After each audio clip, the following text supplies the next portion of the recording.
弟兄姊妹早晨，今日我哋睇箴言第5章1至14節咧，神提醒我哋要警戒我哋咧，小心淫亂嘅吓。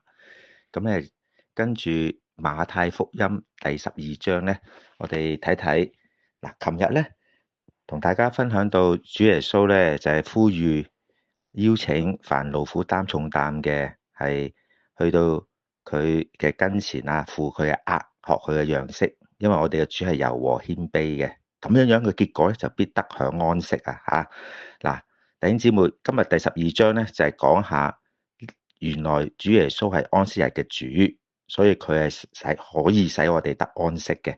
咁點樣安息法咧？咁佢耶穌咧就係用幾件事去引申去說明嘅。第一件事咧就係啲門徒其實行過黏啲嗰啲嘅麥子咧、麥穗咧嚟食啫嘛，即係好日常、好微小嘅動作嚟嘅。哇！竟然咧都俾嗰啲法利賽人咧，好似平時監視睇住佢咁啊！隨時咧搜集罪證咁，真係做啲乜嘢咧都係挑剔嘅。咁話佢，哎呀，你犯咗安息日啦咁樣樣。咁主耶穌咧，佢係俾我哋安息噶嘛，係嘛？咁佢係引用咗咧就係大衛、祭司、聖殿。同埋佢係冇罪，佢哋反而當佢有罪，因為佢哋實心裏冇憐憫啊！嚇，嗰啲法利賽人，所以引用咗幾件事咧，幾個例子咧，就係説明，因為人子係安息日嘅主，你哋唔好咧一味就係捉蟲喺度吹毛瑕疵咁啊，就係揾人哋嘅錯處嚇。咁主耶穌再下一件事咧，就係引申點樣係因着佢嘅憐恤，佢嘅醫治。嗱，喺呢度叫呢個枯乾手嘅人伸出手嚟咧，係冇提到個信心嘅，純粹就係去表達喺安息日，佢係安息日嘅主，佢喺安息日做善事係可以嘅，佢就係想表達一樣嘢。咁見到嗰人佢嘅手枯乾咗咧，就係叫佢一伸咁就好翻啊咁樣樣嚇。咁亦都冇講到嗰個人嘅反應去感恩啊，或者歌頌大衛子孫咩都冇，佢純粹就係主耶穌主動嘅，就係見到嗰個人有需要，出於憐憫咧，行善係可以嘅，就話俾啲法利賽人聽，我係安息日嘅主，我可以喺安息日行善事嘅。咁然後呢個少少嘅總結啦，神所揀選嘅僕人，主耶穌知道咗啲法利賽人想除滅佢嘅時候咧，佢就離開嗰度但係啲人係跟住佢，啲人跟住呢個咁虛撼嘅場面咧，就馬太就係諗起咧，就係應驗以賽亞先知嘅話啦。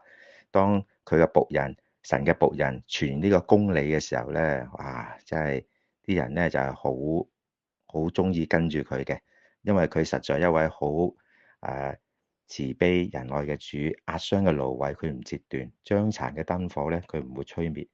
個個人都仰望佢，外邦人都要仰望他的名嘅嚇。嗱，法利賽人想除滅耶穌要諗橋噶嘛，咁呢度講到第一條橋咧就係誣衊佢抹黑啦，即係佢靠聖靈去醫治趕鬼咧，就話佢靠鬼王好巧好巧咁樣，佢即係第一條橋咧就係話佢似無非咧都係靠鬼王別西卜啫。咁24節嗰度講落呢個第一招，咁耶穌就解釋啦。咁耶穌好點樣解釋？咁耶穌點解釋咧？大家慢慢睇啦吓。咁其實咧，佢有一點最後講到就係，明明係聖靈喺我身上嘅工作，你哋都要話成係靠鬼王咧。你咁樣係去褻瀆聖靈咧，呢啲咁嘅說話咧係總不得赦免嘅。意思就係話，根本如果人無知唔明白福音，唔信福音，終有一日可能聖靈神透過聖靈感動咧，佢都會信主嘅，佢都會明白嘅。但係如果你明明見到係聖靈嘅工作，夾硬扭曲講成係魔鬼嘅作為嘅話咧，呢個人根本係唔接受聖靈嘅感動嘅時候，佢就總不得赦免啦。佢得唔到啊，即佢唔可以得到聖靈個感動，接受聖靈個感動咧，而係去認罪悔改，以至獲得赦免嚇。之所以呢啲人咧，即係明明係聖靈工作，話唔係嗰啲咧，佢好難得到神嘅赦免嘅。咁然後主耶穌都有提到啦，因為你哋心裏所充滿嘅口就說出嚟啦。唉，你哋嘅心係咁諗，所以你咁講咯。所以你嘅心係唔明白噶，係唔肯承認聖靈嘅工作噶。36節，我哋弟兄姊妹真係要警醒啦。我哋所說嘅閒話咧，喺審判嘅日子必句句供出來啊！呢句說話都成為我常常嘅警惕嘅吓。即係平時就算你同你嘅親人啊、同太太啊、同好熟嘅朋友啊，傾下閒偈啊，有時講下笑啦吓。其實呢啲說話咧，每一句咧，句句供出來嘅。神都要將來喺審判嘅日子，會憑呢啲話咧，我哋所講每一句話咧，定我哋為義或者定我哋有罪嘅。跟住第二招啦，呢啲法利賽人咧想捉耶穌嘅話柄咧，係想除滅佢咧，就係第二招就係話，第38節，夫子，我哋願意你咧顯個神蹟俾佢睇下咁。其實主耶穌已經行咗好多神蹟噶啦，好多神蹟噶啦。佢哋唔係話未見過主耶穌嘅神蹟啊。咁佢喺安息日啱啱叫嗰個隻手伸出嚟，即刻好翻啦，已經係個神蹟啦，係嘛？嗱，咁佢呢度咧就係真係好奸狡啊！佢想咧又諗下，睇下做啲嘢，睇下咩破綻咧，又去再捉佢話柄。所以耶穌嘅回答咧就好嚴厲嘅。呢個邪惡淫亂嘅世代，一味係求睇神蹟。咁佢即刻講佢將來嘅神蹟，就係3日3夜喺地裏邊啦吓，啲人埋葬吓，佢會釘死，跟住係埋葬嗱。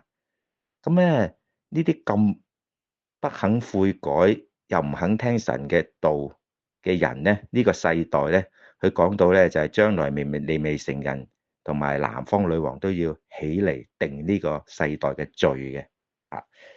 咁主耶穌都講得好清楚啦，佢係真係比約拿同埋所羅門更大啦嚇。你哋都唔聽啊，你哋都唔肯悔改咁樣樣。嗱，最後咧，大家注意點解講到係突然間講到污鬼離開嘅人，因為跟住耶穌嘅兄弟姊妹咧，咁呢個咧講到呢個安息日嘅主啊，佢嚟到咧係俾我哋安息，亦都係成立一個屬靈嘅大家庭嘅。嗱，如果呢個世代啊，本來好好地即係有耶穌趕咗啲污鬼啊，咁應該幾好啦。但係如果佢哋唔信嘅話咧，就好似一間屋個 house 咧，就好似個家咁啊。一間屋，你點樣打掃乾淨嗰啲污鬼走咗之後咧？如果你冇神嘅道喺當中，你幾咁乾淨，修飾得幾咁漂亮咧，都係好危險嘅。因為將來咧，嗰啲污鬼會翻嚟咧，帶俾個7隻更惡嘅鬼翻嚟，進去那裏。佢末後嘅境況比先前係更加不好了嚇。嗱，主耶穌講得好清楚話，這邪惡的世代也是如此。所以親愛弟兄姊妹，我哋今日咧唔係話淨係花好多時間係去點樣去直整掃乾淨我哋嘅後院，我哋自己屋企修飾。嗱，呢啲係做，但係最緊要有主嘅道，有主嘅愛喺我哋當中嚇。所以佢強調遵行神嘅旨意嘅重要啊。嗱，相對佢俾一個好大嘅對比啊，真係肉身嘅媽咪瑪利亞同埋佢啲細佬妹喺出邊揾佢喎。咁佢點講咧？